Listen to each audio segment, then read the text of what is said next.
¿Cansado de la desinformación en salud? ¿Confundido por tantos mitos? Aquí en Hablemos Claro con la doctora Diana, la salud deja de ser un misterio para convertirse en un tema que todos podemos comprender. Prepárate para interactuar con los especialistas más destacados, sin tecnicismos y hablando claro sobre todo lo que importa para tu bienestar. Bienvenidos una vez más a un nuevo episodio de Hablemos Claro con la doctora Diana. Soy Diana Giraldo, cirujana plástica, subespecialista en oncología, y hoy, como todos los viernes, estoy feliz porque ha llegado el momento más saludable de toda la semana. Así que donde quiera que estén, en nuestras redes, en radio, en El Irreverente, en Caracol, en Bésame, los invito a que le suban el volumen a su salud. Hoy vamos a hablar de un tema muy importante para la calidad de vida y para nuestra salud en general, cardiovascular, neurológica, para nuestra salud mental.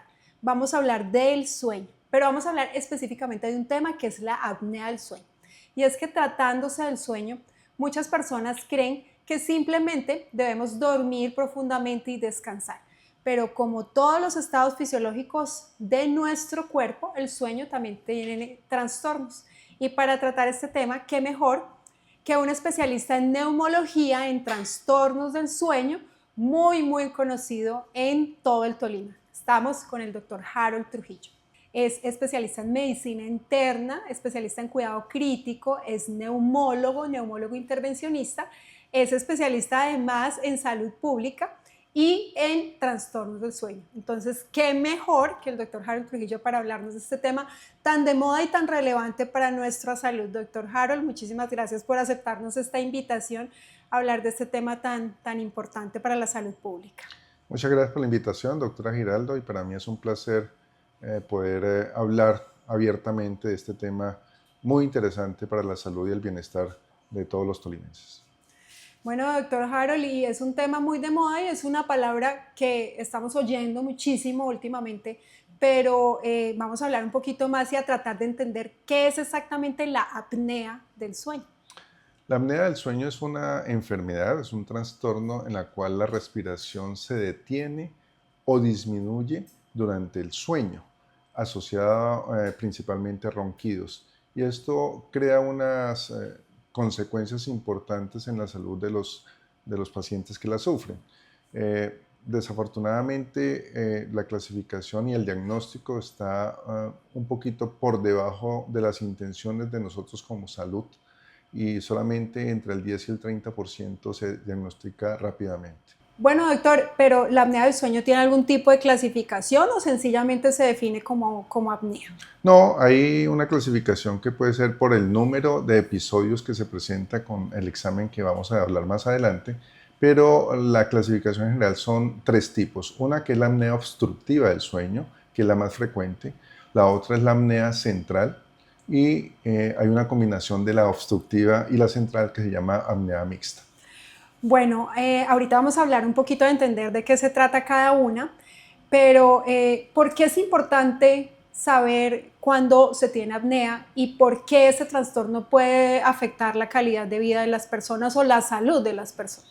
Desafortunadamente, como tenemos un subdiagnóstico, muchos pacientes, independientemente de su condición de salud, la pueden sufrir. Y esta apnea tiene un riesgo importante, no solamente en la calidad de vida, sino en enfermedades concomitantes o producir ese tipo de enfermedades, sobre todo de tipo cardiovascular, la hipertensión arterial, la enfermedad cerebrovascular, la presencia de arritmias, los cambios básicamente en la concentración o en su memoria y desafortunadamente en su calidad de vida. El comportamiento de estos pacientes puede ser irritabilidad y ocasionar además accidentes en su área de trabajo o en la conducción de su vehículo. Bueno, y muchas personas creen que la apnea del sueño solo le pasa a otros o personas de edad o personas muy obesas, pero como tú bien lo dices, cualquiera de nosotros puede estar sufriendo de apnea del sueño sin saberlo, ¿cierto? Y se asocia muy frecuentemente con los ronquidos, con esos despertares nocturnos. Entonces, vamos a preguntarle al doctor, ¿qué personas deberían estudiarse, deberían consultar con el especialista para saber si sufren de este trastorno? ¿Qué nos puede hacer sospechar? Usualmente nosotros cuando estamos durmiendo no nos damos cuenta de lo que está sucediendo. lo general es que la persona que duerme al lado de uno, llámese su pareja, su amiga, lo que consideren en su vida diaria, los que le queramos dar. lo que quieran, ¿sí? Siempre hay aumento de los ronquidos, que usualmente son importantes y fuertes. Hay una pausa en la respiración que nosotros llamamos apneas, es decir, se queda quieto. Y hay un tiempo que puede ser prolongado o corto, pero son significativos, y hay microdespertares del paciente. Pero también se asocia usualmente en la posición boca arriba. Cuando los duermen boca arriba es mucho más frecuente que de lado. Pero también puede estar asociado con movimientos de las extremidades que se pueden dar, que nosotros llamamos el síndrome de piernas inquietas, que está asociado a ronquidos y despertares muy frecuentes, y el sueño se fracciona en forma permanente. ¿Y por qué ocurre esto, doctora? Porque cuando uno hace apneas, es decir, las pausas de la respiración, falta el oxígeno que le llegue al cerebro. Y el cerebro le dice de alguna forma, ojo hermano, que se está ahogando, despiértese y empiece a respirar. Y eso es lo que ocasiona. El sueño se fracciona absolutamente y se presenta sobre todo en los sueños más profundos, que son los sueños reparadores, que finalmente le ayudan a uno al descanso real para tener una actividad diaria adecuada durante su actividad física o actividad laboral. Doctor, y entonces si no tenemos pareja, no tenemos quien nos diga si tenemos estos síntomas, ¿qué otras características nos pueden hacer sospechar que podemos tener este trastorno? Claro, hay unas escalas especiales que son del punto de vista de titulación para saber y conocer esos pacientes. Primero es que mantienen muy cansados. Durante el día, sobre todo en las tardes, noches, mantienen con mucha fatiga, nosotros llamamos hipodinamia, de ganas de no hacer nada. Además se ponen a leer un poquito y se empiezan a cabecear formalmente, o prenden el televisor y eso duran 10 minutos nada más en la atención y quedan dormidos, colapsados formalmente, y eso es importante en el conocimiento que algo está sucediendo. Otra condición importante es que van perdiendo la capacidad de memoria y la capacidad de concentración, y eso afecta su vida laboral en forma frecuente, o su vida estudiantil o académica si lo está haciendo. Cada vez vamos viendo personas más jóvenes, usualmente se presenta más en los mayores de 40 años, más prevalente en los hombres. Hay unas condiciones que son de cuidado, que son los obesos, cuellito corto, los hipertensos, que usualmente no tiene esa relevancia, o la hipertensión que está mal controlada o severa, que no le encuentran la causa por la cual, a pesar de que tienen todos los medicamentos normales, es muy frecuente que está asociada a esta patología con la apnea obstructiva del sueño. Bueno, doctor, te me adelantaste a mi siguiente pregunta, que era justo eso: ¿cuáles son los factores de riesgo? Entonces me dices obesidad, hipertensión, ¿cuál otra? Las arritmias, ser hombre. Es un factor de riesgo para apnea del sueño. Entonces, aquellas personas que están sufriendo de arritmias deberían, entre los diagnósticos diferenciales, hacerse un estudio de apnea del sueño. Sí, puede ser la primera presentación, la arritmia, que es de pronto el síntoma que el paciente va a decir palpitaciones, o presentó la pérdida del conocimiento asociada a palpitaciones. Puede ser el primer signo de alarma, y la causa puede ser la apnea obstructiva del sueño o la apnea del sueño, dependiendo si es central o periférica. Esto es muy frecuente, y por eso el riesgo cardiovascular y esta patología pues tiene muchos actores en el manejo formal, no solamente el cardiólogo, sino el neurólogo, incluso el psiquiatra, porque muchos de ellos también pueden sufrir síndromes de ansiedad porque no pueden dormir fácilmente, no concilian el sueño, se despiertan y mantienen todos, y eso va ocasionando trastornos importantes en el comportamiento. Bueno, doctor, y entonces ahorita sí entendamos un poquito la clasificación, qué es cada cosa ahí. Bueno, la apnea obstructiva como tal es una relajación formal de toda la anatomía del tracto respiratorio superior, que cuando uno está durmiendo se relaja, y como uno cuando hace una respiración, toma aire, uno hace una presión negativa y esos tejidos, si están relajados, se pueden colapsar, y es cuando se presenta el ronquido. Y pues se presenta además la disminución o la cesación de la respiración, que nosotros llamamos apnea. Eso usualmente se presenta por ese tipo de condiciones. Hay algunas otras causas que pueden ser trastornos anatómicos del paladar, una mandíbula un poquito pequeña que nosotros llamamos micrognatia. Los pacientes obesos. O los pacientes obesos, o que sobre todo en población pediátrica que también pueden sufrir apnea obstructiva del sueño por las amígdalas o las adenoides demasiado grandes, o algunos trastornos formales del tracto respiratorio superior que tienen una condición y tratamiento diferente. Esto, la obesidad, sí o sí, es una de las principales morbilidades que está asociada con la apnea obstructiva del sueño.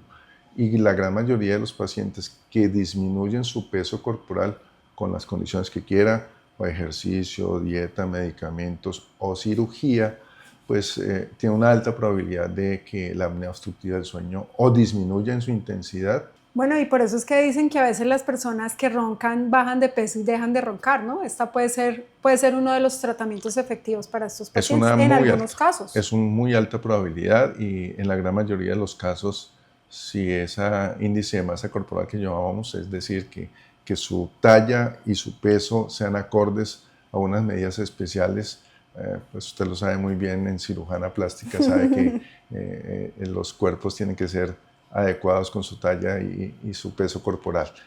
Aumenta y disminuye afortunadamente la probabilidad de que la apnea obstructiva del sueño se presente o que disminuya y no se necesita un tratamiento adecuado, diferente. Bueno. ¿Y cuál es el otro tipo de apnea del sueño? Ya hablamos de la obstructiva.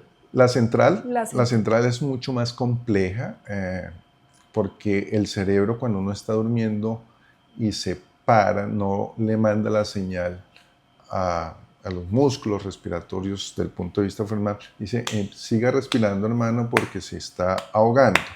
Y esto es una condición compleja que tiene múltiples causas que tienen que estudiarse formalmente. Por eso, cuando se hace el diagnóstico, le colocan uno muchos cables, que vamos a hablar después, en toda la cabecita, que es básicamente para medir las ondas eléctricas que produce el cerebro, que son finalmente las señales que llegan a decirle al músculo respiratorio tiene que empezar a respirar o si no se muere. Listo. Y la mixta, pues más compleja todavía porque tener los dos trastornos. Claro, la más fácil de tratar es la primera, la obstructiva. La central es un poquito más complejo, pero si tiene una combinación de ambas, la cosa se puede complicar y el tratamiento puede ser de más por vida, complejo aún, dependiendo de la causa formal. Bueno, doctor, y nos decías que es un trastorno subdiagnosticado, pero realmente, ¿qué tan frecuente es en nuestro país y en nuestro medio la apnea del sueño? La prevalencia es alta, yo pienso que puede llegar hasta el 42% y eso es una situación de salud pública importante porque eso genera los riesgos cardiovasculares. Es decir, la persona que tiene apnea obstructiva del sueño tiene una alta probabilidad de presentar infarto de miocardio. Es una condición importante, o agravarse su hipertensión previamente si la tenía, o causar hipertensión arterial, porque cada vez que uno deja de respirar, el cuerpo le dice, ojo hermano, entonces uno como que se electriza un poquito por ahí de forma inconsciente y se genera una serie de sustancias que le dicen la frecuencia cardíaca aumenta y genera que esas sustancias también vayan afectando la tensión arterial y se pueda presentar la hipertensión. Bueno, importantísimo el dato que nos acaba de dar el doctor Trujillo, 42% la prevalencia, es un dato altísimo, quiere decir que de todos los que estamos aquí, usted o yo podemos tener apnea del sueño porque es casi la mitad. No, yo en algún momento tuve todos los datos clínicos de tener apnea obstructiva del sueño, yo tenía un sobrepeso importante, casi 110 kilos y lógicamente empecé a hacer algunas modificaciones en mi vida, en mi estilo de vida y con eso, con la reducción del peso, afortunadamente ya no se presenta. Bueno, nos habías hablado de los síntomas, nos habías dicho irritabilidad, cansancio, pérdida de memoria. ¿Qué otros síntomas tiene esta enfermedad? Yo pienso que esta es una enfermedad de pareja, si la tiene, y ocasiona muchos inconvenientes en la relación, además, por dos razones fundamentales. Porque el que ronca mucho usualmente no tiene la percepción de que ronca mucho. El que está al lado sí. Y por un lado, pues se ronca mucho, lo despierta, muévase y acomódese, y él se acomoda para la patadita o el codazo, alguna cosa pasa, y él lo hace. Pero además, como hay cambios en el comportamiento de la persona que no duerme bien, se vuelve irritable. Y la relación va cambiando y se va modificando. Y si lo digo sin ningún problema, muchos de los pacientes que yo he tenido la posibilidad, afortunadamente han tomado la conducta y el tratamiento, o si no se separaban, ¿no? Son conflictos que son muy frecuentes en la relación de pareja. Bueno, entonces no es un problema solamente de salud, sino que es un problema que afecta la calidad de vida, la pareja, la familia, en fin. Entonces a correr a diagnosticar. Y también la pareja no duerme, ¿no? Porque el otro ronca. Claro, entonces los dos son los irritables. Entonces se vuelven irritables. Claro. Doctor, y bueno, ¿cómo hacemos para confirmar este diagnóstico? Bueno, hay una forma que es muy sencilla, que es el estudio que llama la polisomnografía. Es un examen que se hace formalmente en los centros especializados para el diagnóstico del sueño, que tienen toda la tecnología, y hay otra que se llama la poligrafía, que es más o menos o muy similar al anterior, que se puede hacer en forma domiciliaria. ¿Qué es lo ideal? Pues lógicamente lo ideal es que le diagnostiquen a uno en el sitio donde duerme, en su cama donde duerme y en el hábitat donde duerme, porque se puede presentar algunos sesgos que son inherentes al examen, porque uno va a dormir a otro sitio, en una cama diferente, y que esos sesgos lógicamente tienen que ser muy bien analizados quien interpreta el examen y quien lo hace. Ok, bueno, ¿y cómo hace una persona para acceder a estos estudios? No, eso está dentro del plan, afortunadamente está dentro del plan obligatorio de salud. Todas las EPS, si uno lo formula por la sospecha como médico para el diagnóstico, se debe realizar. Y hay muchos centros en la ciudad donde se pueden hacer sin ningún inconveniente. Bueno, doctor, ¿y qué pasa si no lo diagnosticamos, si no lo sospechamos y si no lo tratamos? ¿Cuáles pueden llegar a ser las consecuencias, aparte del divorcio que ya mencionamos? Que es una para algunos puede ser una solución, pero sí, para también. Otros no. Pero no, desafortunadamente sí el riesgo cardiovascular es muy alto. La persona que tiene apnea obstructiva del sueño tiene 10 veces de riesgo de presentar infarto agudo miocardio que la persona que no lo sufre. O sea que ya vamos en desventaja importante. Tiene 15 veces más riesgo de tener hipertensión arterial si no la tiene. Y adicionalmente tiene más riesgo, 3 veces más riesgo de tener muerte súbita por arritmias que la persona que no lo tiene y lógicamente no sufre de apnea obstructiva del sueño. Entonces son inherentes. 2, si los pacientes son mayores de 55 años o mayores de 60 años, tienen mayor probabilidad de tener enfermedad de microinfarto como causa de demencia de esos pacientes. O sea que la condición es compleja más allá. Y además tiene 12 veces más riesgo de tener apnea obstructiva del sueño que presentar enfermedad cerebrovascular, es decir, accidentes cerebrovasculares con incapacidades que pueden ser complejas o llevarlo a la muerte. Bueno, doctor, eso que usted está diciendo casi que lo lleva a uno a pensar que todo el mundo debería hacerse un estudio de apnea del sueño. Hay formas de pensarlo rápidamente, y eso dentro del interrogatorio y los signos de alarma que le estamos dando aquí, los tips para que estén muy pendientes, le ayudan a uno a decir formalmente que este paciente sí necesita ese examen para poderlo diagnosticar y confirmar y qué tipo de severidad tiene. Entonces ahí viene si es leve, moderada o severa, o muy severa en algunas condiciones formales. Y ahí se desprende qué tipo de manejo se tiene que hacer con los pacientes. Bueno, y cualquier persona que nos esté escuchando, que nos esté viendo, que quiera una consulta con usted, que sospeche o que de pronto tenga esta preocupación o que ya la pareja le haya pegado la patadita por la noche, bueno, aquí ¿cómo hace para acceder a su consulta? No hay ningún problema, aquí los esperamos en Clinaltech. Tiene la consulta de neumología y afortunadamente también tiene la disposición de hacer el estudio diagnóstico, o pueden ir al consultorio particular, que lógicamente lo tenemos ahí en Cádiz, en la calle Carrera Cuarta de número 3216, consultorio 8, ya los podemos atender sin ningún inconveniente. Bueno, ya saben, en Clinaltech o en el consultorio particular del doctor Harold Trujillo.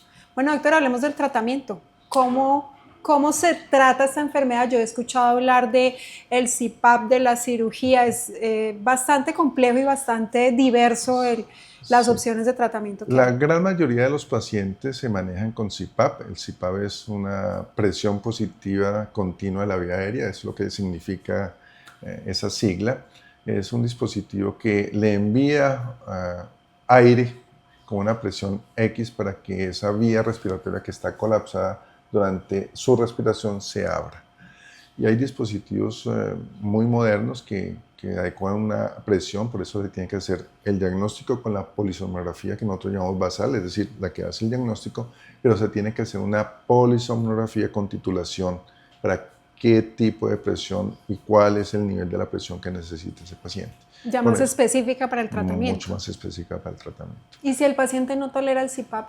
Hay varias opciones formales. Lógicamente se tiene que hacer una evaluación no solamente funcional, sino anatómica, y eso hace parte de un estudio de toda la vía aérea. Por eso los otorrinos también son importantes dentro del manejo formal.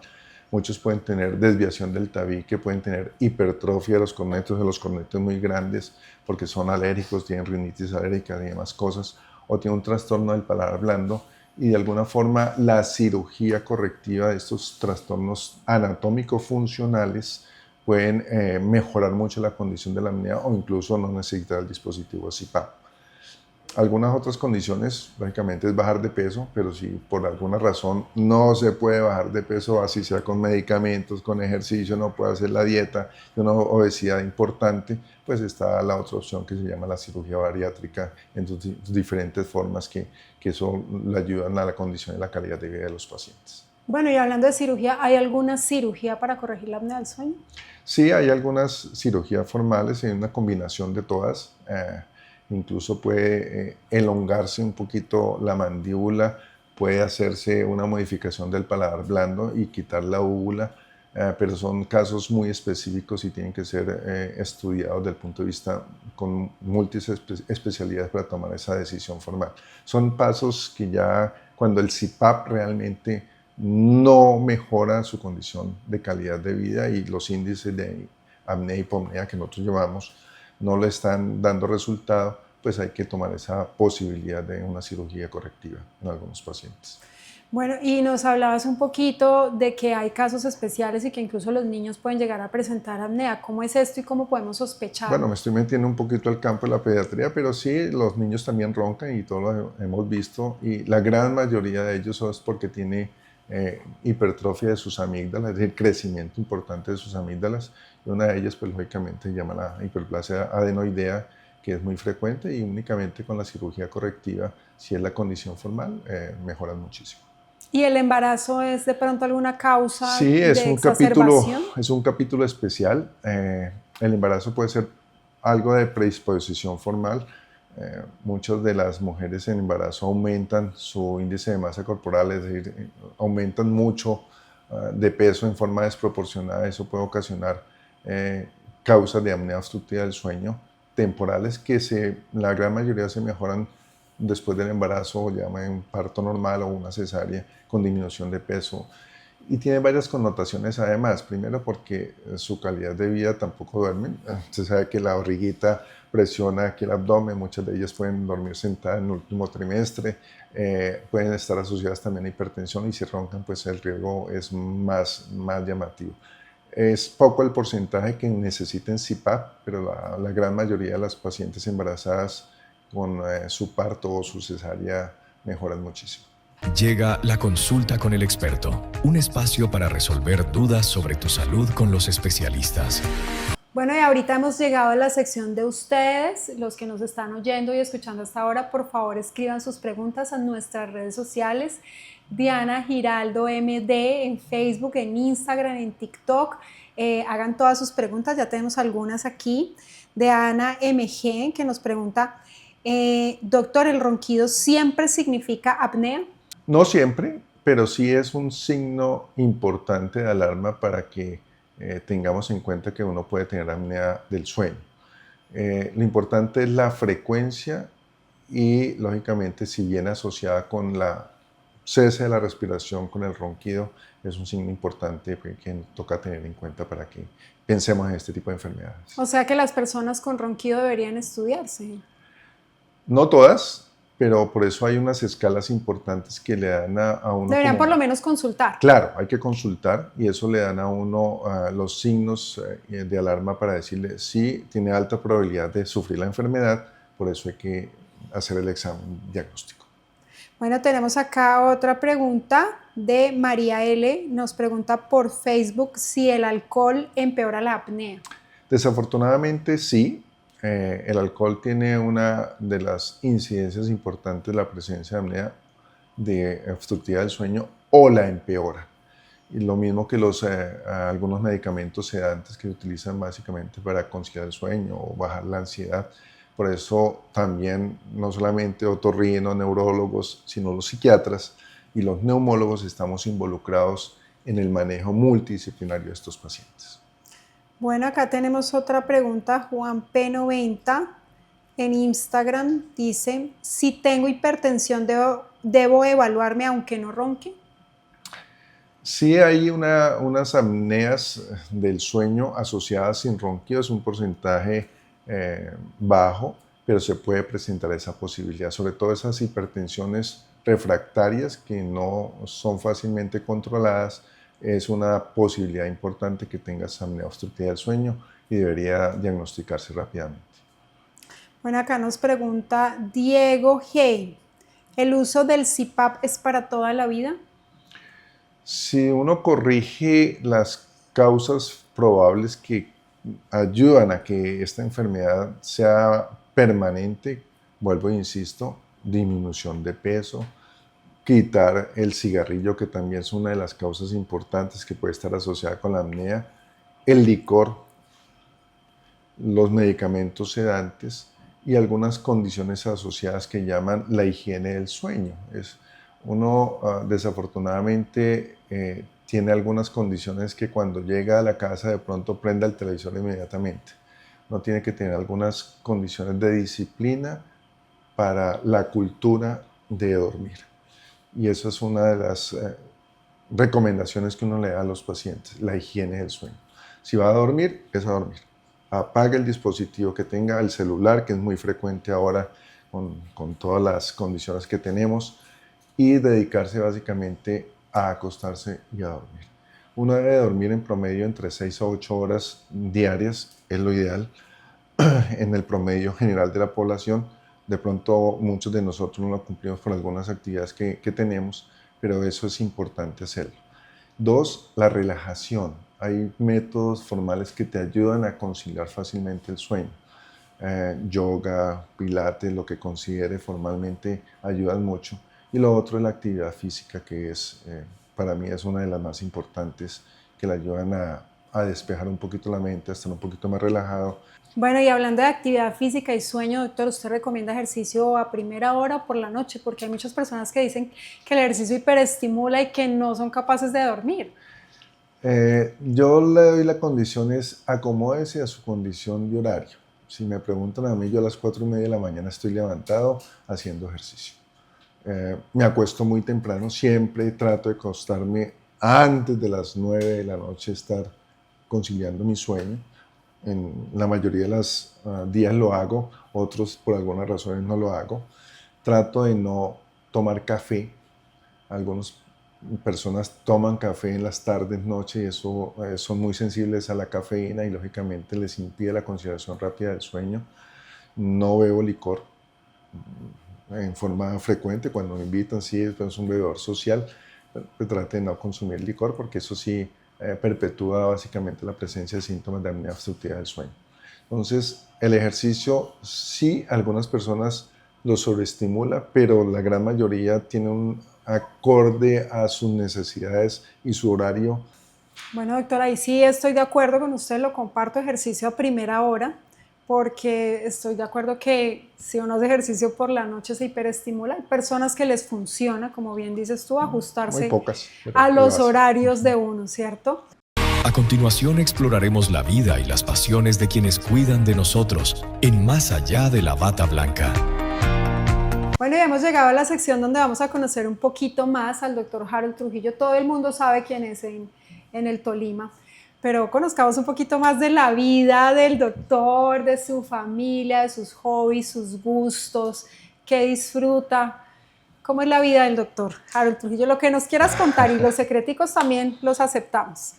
Confesiones. No, yo soy una persona del Tolima, nací aquí en la ciudad de Ibagué. Hace 61 abriles, hace unos días atrás cumplí 61. Ya tenemos la edad. Ya casi edad de pensionado, como llamamos nosotros. Me ha gustado siempre el deporte. De alguna forma, en mi juventud participé en muchos eventos nacionales. En algunas ocasiones pude representar a mi país en algunas actividades deportivas. Me gustan los deportes extremos, sobre todo de campo abierto. Me dediqué en algún momento a la montaña, la media, a la alta montaña. Tuve la oportunidad de pertenecer al grupo de búsqueda y rescate de alta montaña de la Cruz Roja Colombiana. Y ahí seguí haciendo algo más de ejercicio y pertenecí también al primer grupo USAR Colombia, que fue certificado por INSARAC, Naciones Unidas, y tuvimos la oportunidad de salir del país a afrontar y ayudar a muchos desastres naturales grandes: Haití, terremotos de México, Ecuador, Armenia. Alcancé a estar por mi edad en Armero. Fue una experiencia compleja, pero que cambió la vida desde el punto de vista del ser humano que soy, y lógicamente la sensibilidad de médico de estar ayudando en los desastres no ha cambiado, y aún sigo a pesar de muchas condiciones. Con la pandemia nos tocó afrontar algunas condiciones, doctora, usted fue testiga también, pero fueron condiciones importantes. Estuvimos detrás de la repatriación de los colombianos en Wuhan. Nosotros con la Fuerza Aérea Aeroespacial y con el Instituto Nacional de Salud montamos toda la logística y toda lo que nos dio el paso a paso para poder traer a esos colombianos, y fue una condición compleja de tener 14 colombianos, entre ellos 2 menores, en una circulación, un avión, para que no tuvieran contacto y no se pudieran contagiar, y eso fue una experiencia muy, muy linda.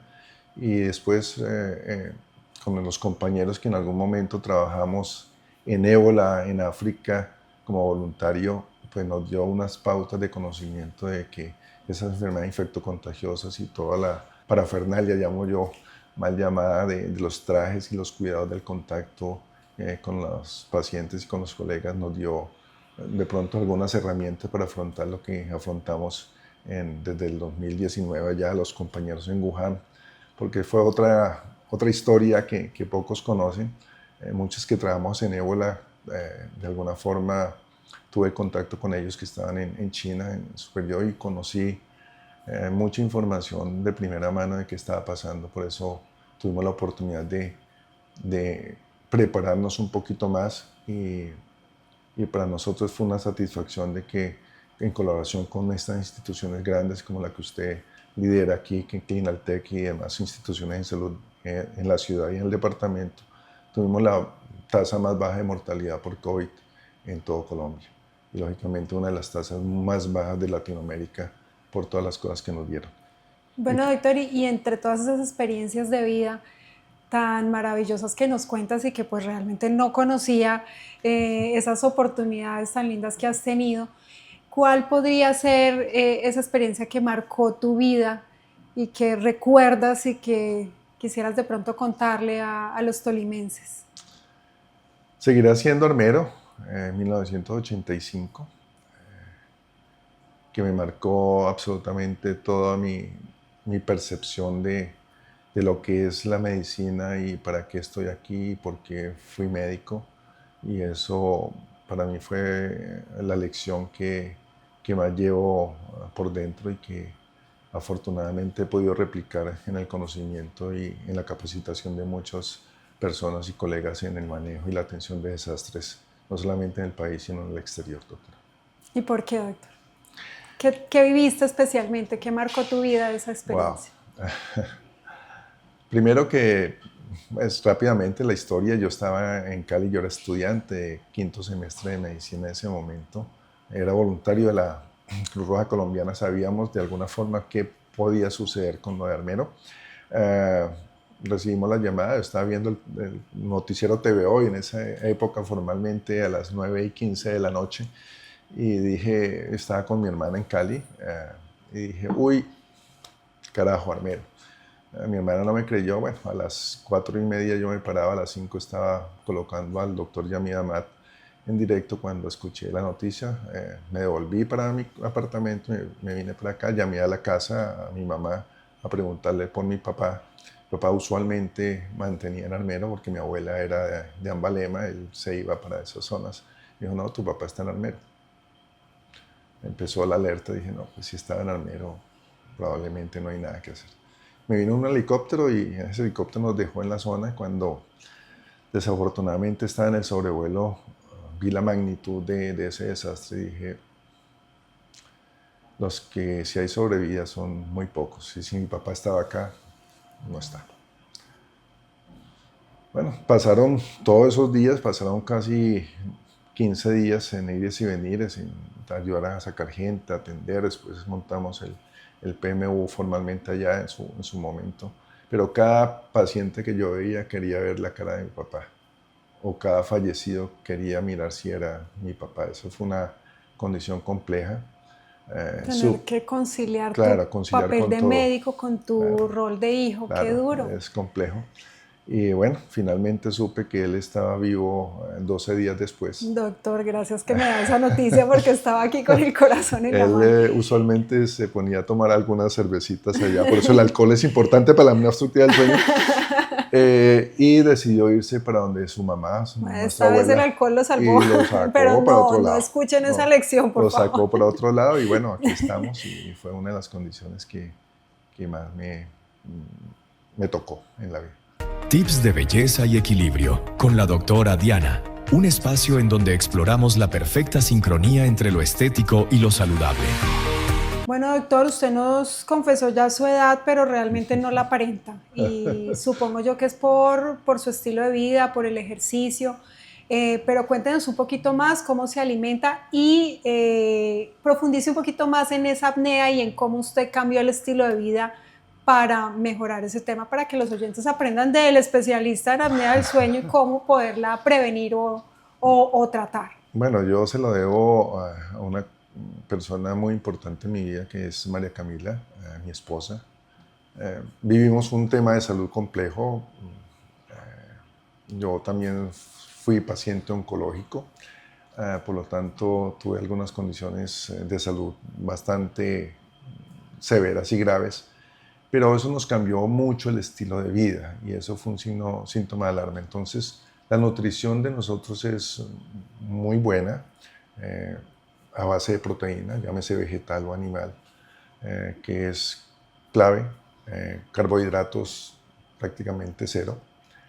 Cometemos pecaditos por ahí, pero son hablando de muy azúcar, pocos. no Sí, carbohidratos sí, como tal. azúcar como tal. Empezamos a reanudar nuestra actividad física, entonces el ejercicio para mí ha sido una bendición y lógicamente tengo a una persona que es alcahueta que se para conmigo igual a la misma hora, a las 4:30 de la mañana, y nos acompañamos a hacer ejercicio. Eso es una cosa importante dentro de la vitalidad que tenemos y hace parte de la cotidianidad. Si yo estoy un poquito más cansado, ella me jala a hacer ejercicio o viceversa. Si ella está cansada, yo también la estimulo y nos paramos siempre. Entonces eso hace parte del ejercicio, es fundamental.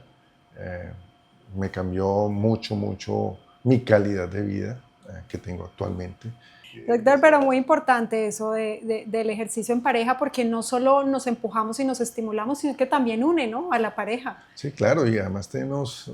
Y nada más divertido que hacer ejercicio con la pareja, ¿no? Y tenemos unos grupos de amigos también que estamos enrolados y engomados con el running o el correr y le llamamos el gran combo. Hay gente muy fuerte y uno ve ejemplos, ¿no? Cuando hemos tenido la oportunidad de correr en algunas medias maratones que he podido participar, pero cuando veo pasar gente mayor de 75 años que superan el ritmo que yo llevo, digo, wow, yo debo llegar allá.